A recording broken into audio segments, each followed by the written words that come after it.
All right, what is up, YouTube? So today I'm going to be showcasing deck lists for the new October 2021 format, and this is going to be post Megaton. So do expect cross out designator for all of these decks.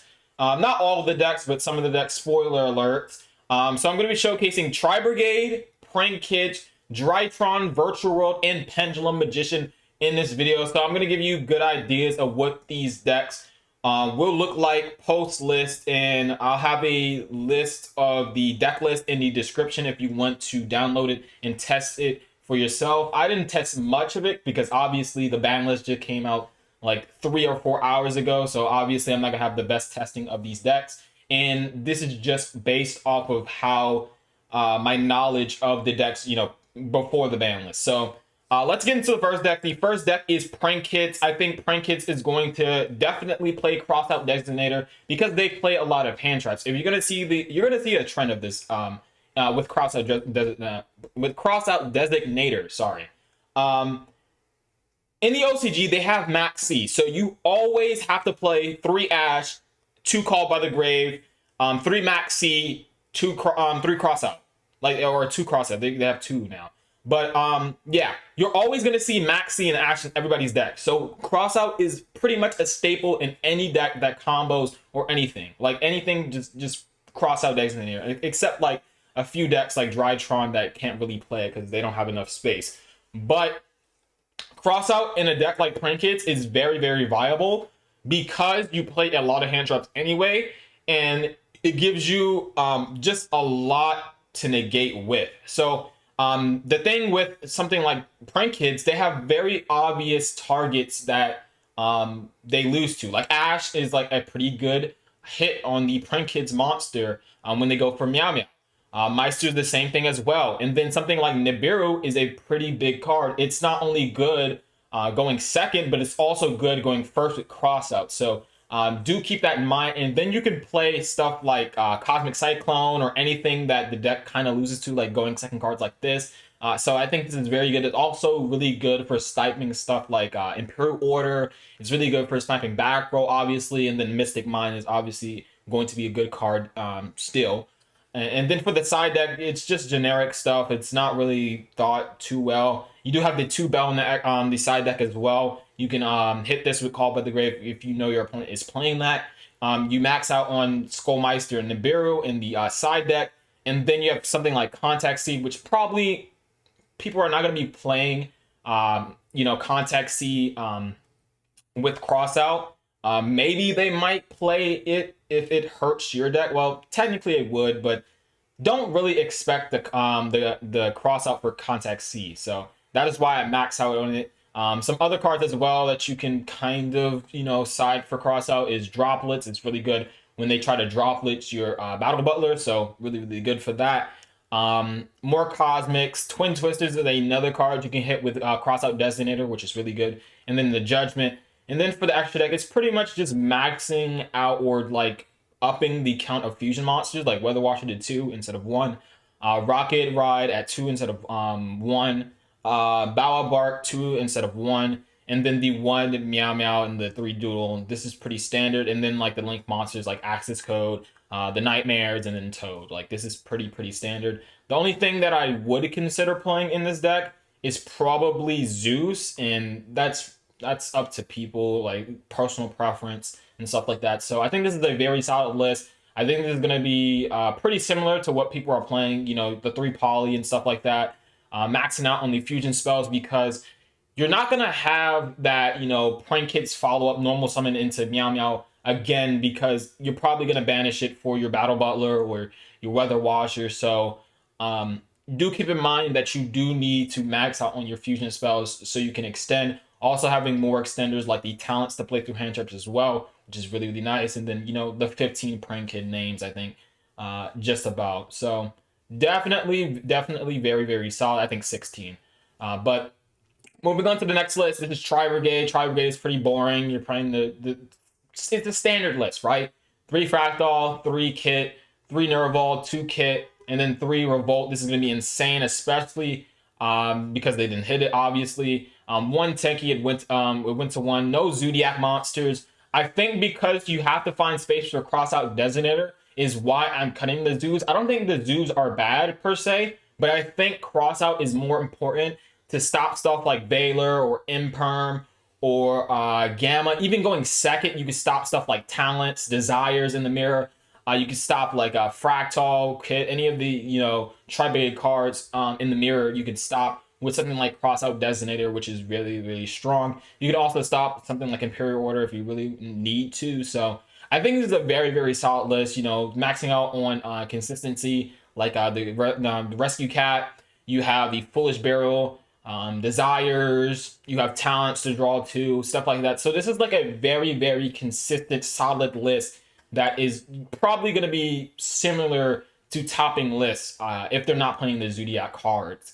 And then for the side deck, you play 2 Nib, 2 Lancia, 2 Draw. Again, you're playing a variety of hand traps, so you don't get hurt by cross out designator as much. You're only maxing out on the hand traps that really hurt you because you want to be able to cross out on their cards, as well as just having like going second cards is just very, very important in this format. You also have droplets. You could also main this if you wanted to, but I did want to put stuff like Gamma, Effect Valor, and Imperm just for the cross out targets. So you can definitely main this card. It's debatable, but I think it's very, very solid in this side.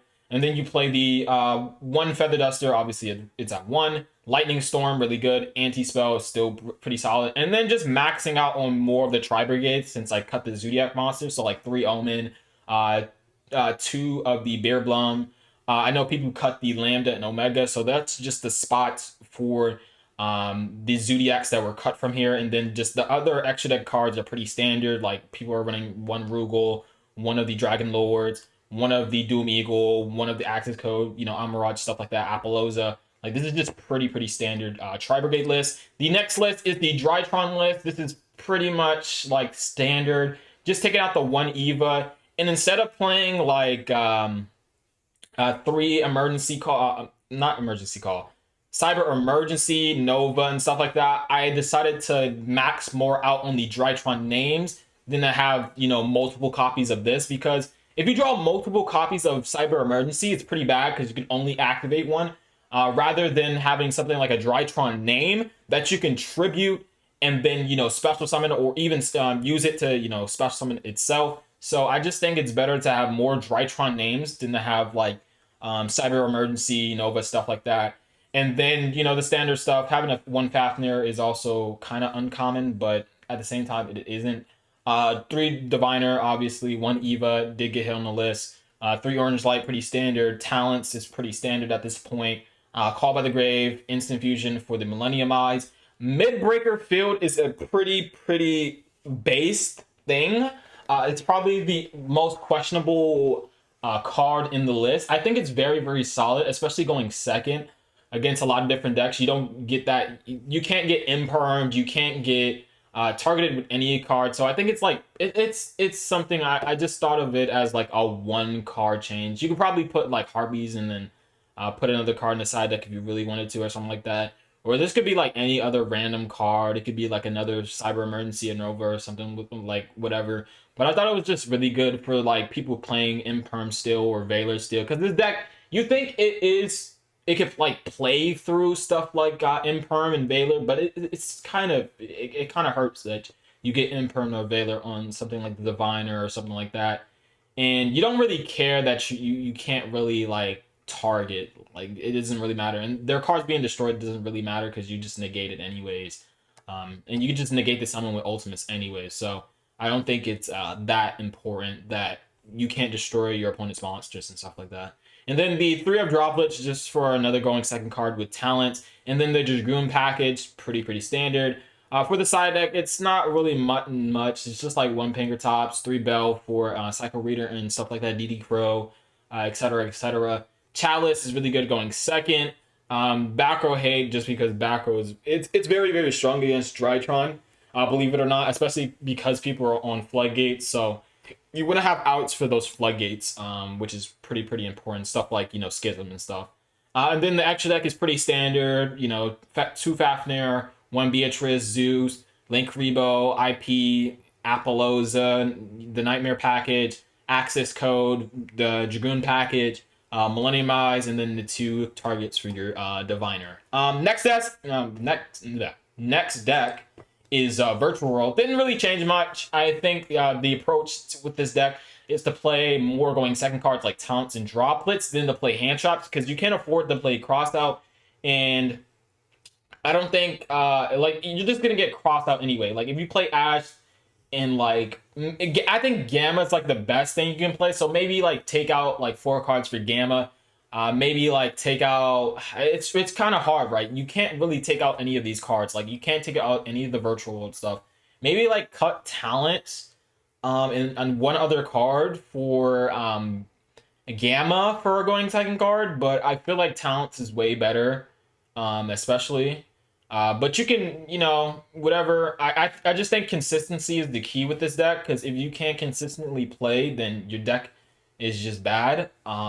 So I think consistency is more important than going second cards, but you obviously have 6 going second cards.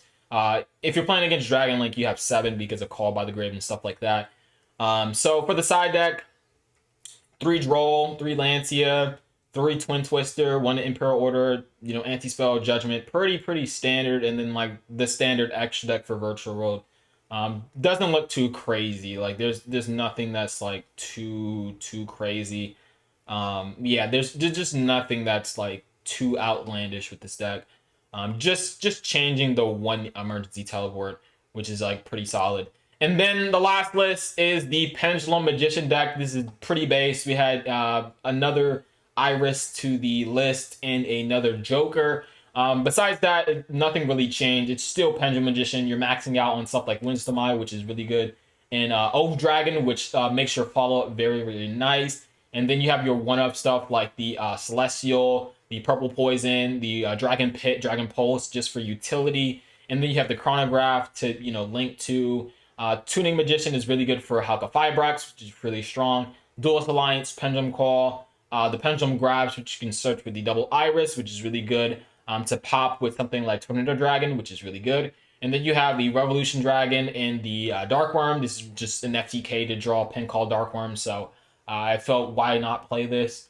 And then for the side deck, you just play blowout cards, Pankratops, Spear Mode, Lava Golem, Dark Ruler No More, really solid cards. And then for back row, you play like Denko Sekka, Lightning Storm, Harpy's Feathers, Duster, and Red Reboot. And then for the extra deck, you have Selene, you have Halka Fibrax, Link Karibo for your Tuning Magician, IP Masquerade, more Disruption, Appaloosa, Goddess to out stuff like Dragoon, which can kind of be a problem sometimes. Vortex, Absolute, the package, with your Dark Worm. Time Star for the Pendulum Grab. Supreme King, Dark Rebellion. This card is really insane going second.